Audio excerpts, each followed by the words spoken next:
Here's a little riddle from Jacques Fresco. You've got 5 seconds to think. How much do you think this skin costs? Doesn't have to be exact, just take a guess. Those in the know might get thrown off by the sticker, it's pretty rare after all. But anyway, here's the right answer, $2,000. Now, you might be asking, what the f***? I mean, it's just a default camouflage shotgun with some sticker on it. You could literally buy a used Ford for that kind of money. And this isn't even the most expensive one. No exaggeration, that's pretty much all you need to understand about how the CSGO market works. Absurd, ruthless, and absolutely logical. Let's dive into how we got here. How is it possible that people are willing to drop entire fortunes on pixel art? And how can a rare item from a random case turn your life upside down? In this video, we're talking about how Counter-Strike became more than just a game. It's now a full-on investment platform. We'll take a look at who designs skins for CS, how they get into the game, and why Valve sometimes pays regular, enthusiastic artists more than professional game designers. We'll also touch on the darker side of this virtual economy and explain why skins aren't just cosmetic fluff anymore, but a legit digital currency. To understand how we got from $0 to million-dollar virtual knives and real-life deals over pixelated patterns, we need to rewind a bit. Back to when it all started, with simple color swaps that had nothing to do with money. The first signs of customization popped up in arcade fighters like Street Fighter. If both players picked the same character, the game would recolor one of them so you wouldn't get confused. And with the rise of PC gaming and mods, like the ones in Quake, players started changing models and textures on their own, kicking off the age of user-made skins. Then along came Counter-Strike 1.6, passing the torch forward, and with it came a true fashion revolution in the modding world. CS became a pilgrimage site for enthusiasts who wanted to play with custom standout skins. Some people turned counter-terrorists into snowmen, others replaced their ADUP with a giant banana, and a few swapped their knife for a regular spoon, just because it was funny. There was only one catch. These custom skins worked by replacing local files, so they were visible only to you. No showing off your weird-looking gun, unless the server itself supported custom models. But even then, everyone would see the same bizarre thing. So yeah, you wanted to have your cake and eat it too. Still, the point is, this customization was 100% free. Beauty for the sake of enjoyment, nothing more. No one was making a dime off it. In fact, all those files spread through forums packed with zip archives. The only thing you had to worry about was not catching a virus along the way. But that didn't stop anyone. There were mods for everything. Weapons, characters, UI, sounds, you name it. From symbol tweaks to complete madness. Just look at this one. And this? Then came the turning point. The moment when developers realized people are actually willing to pay real money for these little decorations. The first sign of the apocalypse came from Japan. MapleStory in 2004 introduced the Gachapon ticket, basically a token for a virtual capsule machine. You'd spin the wheel and get a random in-game item. Could be something great, or complete garbage.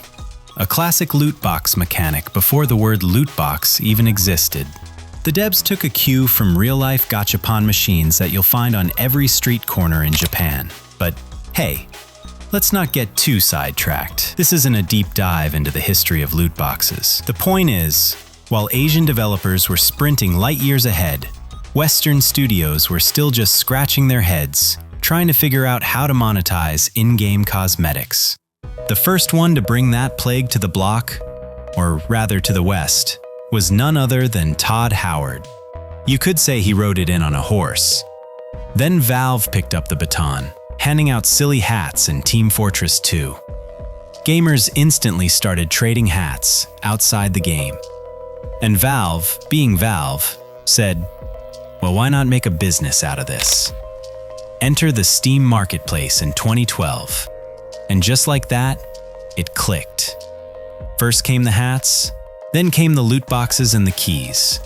And just like that, the whole monetization model was born. Valve saw players were enjoying spending money on virtual stuff, and if people are asking to spend money, how could you possibly say no? Naturally, Valve decided to take this magical hat-selling experience and apply it to their other games. And then, in August 2013, something irreversible happened. They added skins to Counter-Strike Global Offensive. The Arms Deal update introduced the very first batch of skins, plus a crate system you had to open with keys. Today, those original cases are worth insane amounts of money. Besides attracting fresh investment, the main goal of introducing cases was probably to grow the player base. By the time cases showed up, CSGO had already been out for about a year and a half. But due to technical issues, not many were rushing to abandon the polished perfection of CS 1.6. And that's when the weapon case dropped in, literally and figuratively. Just like the hats in Team Fortress 2, cases gave an instant boost to the online population. Players were hyped, devs were rolling in cash, and of course, keys were sold separately. Classic move. CSGO got a second wind, and players' wallets took critical damage. Some people literally camped on servers all day hoping to get a case drop so they could either flip it on the marketplace or roll the dice and open their shiny box of dreams. Valve had hit the jackpot. They tapped right into that sweet spot of human psychology, gambling instincts. And so began the blueprint for modern shooter monetization. That system we all recognize today, it started here. Intentionally, methodically, and unapologetically. Valve pulled off another revolution. Now, you might say, but what about the Asians? They had loot boxes and gachas way before. And you'd be right.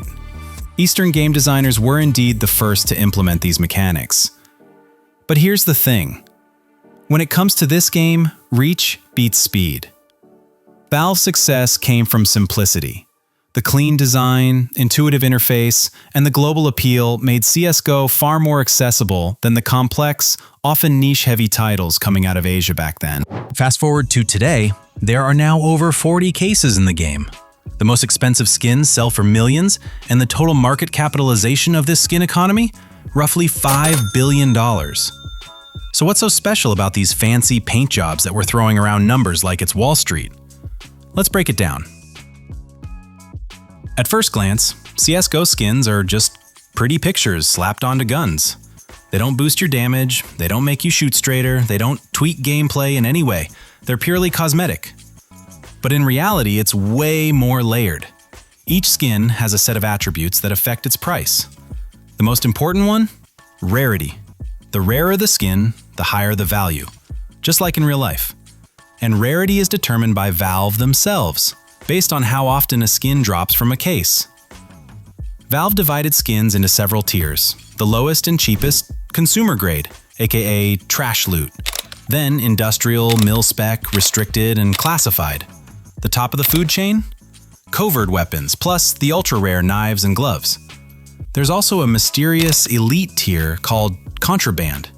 It includes skins that, for one reason or another, had to be removed or modified after release. That category has exactly one skin, the legendary M4A4 Howl. An icon, a collector's dream, a gun skin worth as much as a brand new car, or a kidney. Why? Because of a copyright scandal. Turns out the artwork was plagiarized. Valve nuked it from the drop pool, ceased all production, and turned it into a digital relic. You can't find it in any case, you can't craft it, you won't see it listed openly on the marketplace. If you want one, you'll need to negotiate directly with the private owner. Next up, a key factor in skin pricing, wear level, or in proper CS slang, float. This value ranges from 0.00 to 1.00, and it tells you how damaged a skin looks. The most desirable ones are the clean, shiny, barely touched beauties, factory new, usually with a float up to 0.07. The lowest tier? Battle scarred, where the float creeps close to 1.00, and the gun looks like it's been through 5 world wars and a dishwasher. The crucial part? Float never changes. No matter how many games you play, how many kills you get, that float stays locked in forever. That's exactly what makes skins attractive as investments. You know what you're buying, and it won't degrade over time. Everything is determined the moment the item drops from a case. But wait, there's more. A skin's value can skyrocket for other reasons too. First, let's talk patterns. Or to sound fancy, the texture templates. Some skins, like knives or the case-hardened AK-47, generate their visual pattern randomly every time they drop. So if you're lucky, and a nice big chunk of blue steel dominates your AK skin, congrats. You've just hit the pixelated lottery. Remember that time over a year ago, when CS news pages exploded over a guy who unboxed the ultra-rare 661 pattern on a case-hardened AK? He ended up selling it for, take a deep breath, $1 million. Second, we've got Star Trek. It's a little kill counter built right into your weapon, like scratching tally marks into your cell wall, but with LED digits on a virtual gun. Completely useless gameplay-wise, but let's be honest, who doesn't want to flex? Third, souvenir skins. These only drop during official tournaments, the special event cases, and come preloaded with shiny stickers of real CSGO teams and pro players. They're time-limited and uncraftable, which makes them hot commodities among collectors. That shotgun from the beginning of the video? Yeah, it's one of those souvenirs. And then we get to the real dark magic. Stickers. Sometimes the skin itself is trash, but the sticker on it is like Messi's autograph on a moldy soccer ball. The ball's garbage, but hey, there's a twist. Shout out to the legends who slapped Titan, Hollow, and I Buy Power 2014 stickers onto default AKs back in the day. Those guns are worth more than gold now.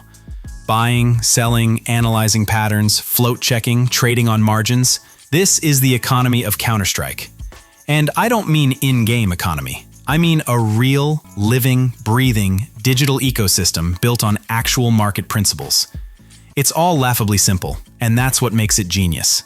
Every transaction runs through the Steam marketplace, a safe, centralized space built for convenience. At least, that's the goal. But here's the catch. You can't cash out. Once the money's in, it stays in, locked inside Steam's walled garden. Buy more games, buy more skins, or welcome back to the carousel. Naturally, clever minds came up with third-party platforms where you can sell skins for real cash. Some are legit and well-run, others not so much. So be careful who you trust. Stick to platforms with solid reputations. Every marketplace takes a cut, but many still offer better rates than Steam itself. The risk, of course, also scales up, especially on shady gambling sites dressed up as trading platforms. As for how prices are set, it's simple, supply and demand, just like the stock market. But prices are also shaped by real-world CS events. Say a team gets stickers added into the game, and then, at the last minute, drops out of a tournament. Boom. Instant rarity. Suddenly, those stickers become limited edition. Collectors rush in, prices triple overnight. That's exactly what happened with Tai Lu at the 2018 Boston Major. Team didn't show up, but the stickers had already dropped, and just like that, they turned into golden tickets. Another major price factor: streamer and pro player hype. Sometimes all it takes is one video from someone like OPixel, praising the Mac-10 Sakaku like it's the Mona Lisa, and boom, the price shoots up.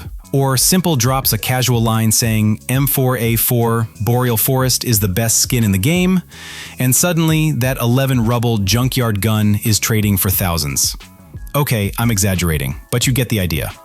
And in CS2, even stickers can randomly spike in price, especially if someone figures out how to use them to craft a more valuable skin with a rare combo, just like in this clip right here, where one smart move turns a trash tier sticker into a gold mine. It's at this intersection, where luck, economics, and the dream of profit meet, that skins stop being, quote, just cosmetics, and become digital financial assets. But there are full-time skin traders who make 10 times more than people grinding normal jobs. Take, for example, the legendary Chinese collectors. Some of their inventories are worth more than the GDP of small countries. No, really. Of course, there are risks. The market is volatile. Scams are everywhere. And lawyers and regulators are starting to circle the loot box scene like sharks. But honestly, that's part of the thrill. The skin economy is like a living, breathing organism. Chaotic, unpredictable, sometimes absolutely unhinged, but always pulsing with energy. It's nonsense. It's logic. It's a mess. And it's beautiful. Thanks to skins, Counter-Strike stopped being, quote, just a game a long time ago. It's now also a platform for collecting, for speculating, and for making real money. And I'm sure anyone who's ever picked up a colorful rifle in CS has wondered at some point, who even makes all these things? Where do those painted knives come from? Those anime ops? Those million-dollar AKs? Well, here's the twist. Almost none of the skins in Counter-Strike are made by Valve's own designers. They're made by regular players. If the developers like a skin, they officially add it to the game, and the creator can earn a solid paycheck from it. It's important to say, making skins isn't just about drawing a pretty picture. It's a complex, often delicate process that takes a ton of time, effort, and skill. Skins in Counter-Strike are something truly special. Unlike many other studios, Valve managed to build a self-regulating system, where plain old cosmetics evolved into digital financial assets, bought and sold for real money. What started as a fun idea, a way to add silly hats like in some Asian games, has turned into a massive in-game economy, where hundreds of millions of dollars now circulate. Sure, other games have tried to build marketplaces on skin value, but CS has something they don't. The skin economy in Counter-Strike is shaped directly by the players, not dictated by the devs. In most games, skins are locked into closed systems. You pay money, you get glitter, and that's it. In Counter-Strike, items continue to live and breathe long after you open them. They change hands, rise or fall in value, just like real investments.